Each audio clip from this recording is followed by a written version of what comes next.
কাল রাতে স্বেচ্ছাসেবক দল নেতা হত্যা ঘটনায় একটি আমরা অভিযোগ পেয়েছি আজকে সকালে।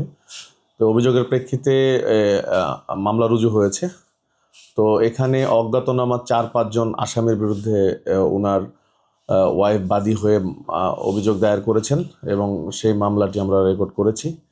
তো এখন পর্যন্ত আমরা সিসি ক্যামেরা ফুটেজ বিশ্লেষণে 2 জনকে দেখতে পেয়েছি।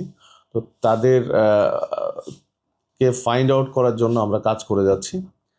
এছাড়াও লোকাল সোর্সের মাধ্যমে আমরা কোন অবস্থার প্রেক্ষিতে ঘটনাটি ঘটেছে এই বিষয়টি খুঁজে বের করার চেষ্টা আমাদের চলমান। আমাদের পাশাপাশি আমাদের ডিবি টিমও কাজ করে যাচ্ছে, র্যাবও কাজ করে যাচ্ছে। তো আমরা এখন পর্যন্ত খুবই প্রাথমিক অবস্থায় আছি। হয়তো অল্প সময়ের মধ্যে আমরা একটি অ্যাঙ্গেল পেয়ে যাব। বেশ কিছুদিন যাবৎ এই ভিকটিম তার স্ত্রীকে তার অনেক শত্রু এই ব্যাপারে বলে আসছে এবং যে কোনো সময় তার হয়তো কোনো ক্ষতি হয়ে যেতে পারে এরকম আশঙ্কা তিনি তার স্ত্রীর কাছে দেখিয়েছিলেন। তো এর প্রেক্ষিতে আমাদের পুলিশের কাছে কোনো জিডি বা পুলিশের কাছে কোনো সহায়তা উনি চান নাই, তবে তার স্ত্রীর সঙ্গে এতটুকুই শেয়ার করেছেন। আর ওনার স্ত্রীর স্পেসিফিক কোনো অ্যাঙ্গেল অথবা স্পেসিফিক কোনো ইস্যু যে ইস্যু নিয়ে উনি মানে ভীতিকর পরিস্থিতির মধ্যে ছিলেন এরকম কোনো ইস্যু আমাদেরকে বলেননি। তো জানতে পেরেছেন কিনা যে কারণ বাজারে ওনার একটা বড় ছিল, অনেকের মুখে অভিযোগ চাঁদাবাজি বা এই ধরনের ঘটনা, এরকম কোনো ইঙ্গিত আপনারা পেয়েছেন কিনা? না, এইটি আসলে আমরা মানে বলার মতো অবস্থায় এখনো আসি নাই। তবে আপনি যেটি বললেন সেই ইস্যুটি নিয়েও আমরা আগাচ্ছি। একজনের মুখ অস্পষ্টভাবে আমরা দেখতে পাচ্ছি, এটা আপনারাও দেখেছেন।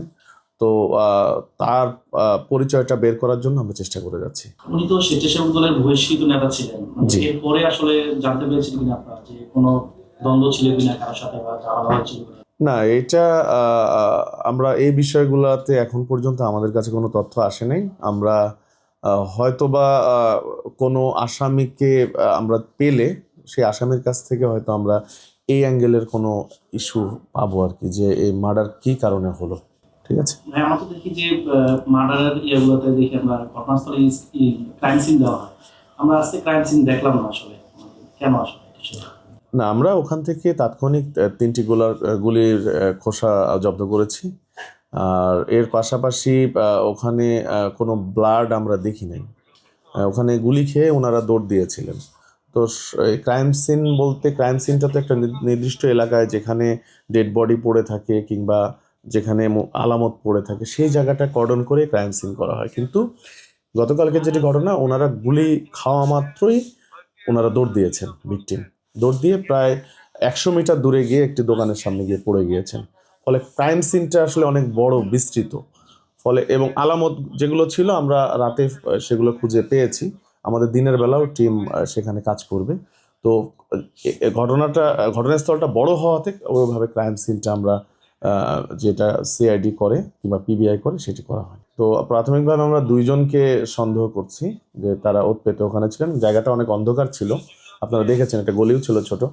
তো ওই অন্ধকারে ওনারা ওত পেতেছিলেন। যখন এই যে ভিকটিম যে 2 জন তারা যখন যাচ্ছিলেন, হঠাৎ করেই তারা এলোপাথাড়ি গুলি করলে তারা গুলিবিদ্ধ হয়ে ছোটাছুটি করে চলে যায়। আবার যারা গুলি করেছে তারা আবার ব্যাকে চলে আসে গুলি করে। আমরা যতটুকু জেনেছি 2টা গুলি, একটা কনুইতে একটা পেটে, যে মুসাব্বিরের শরীরে। এইটা পরে আমরা জানতে পারবো। এখন পর্যন্ত একটি।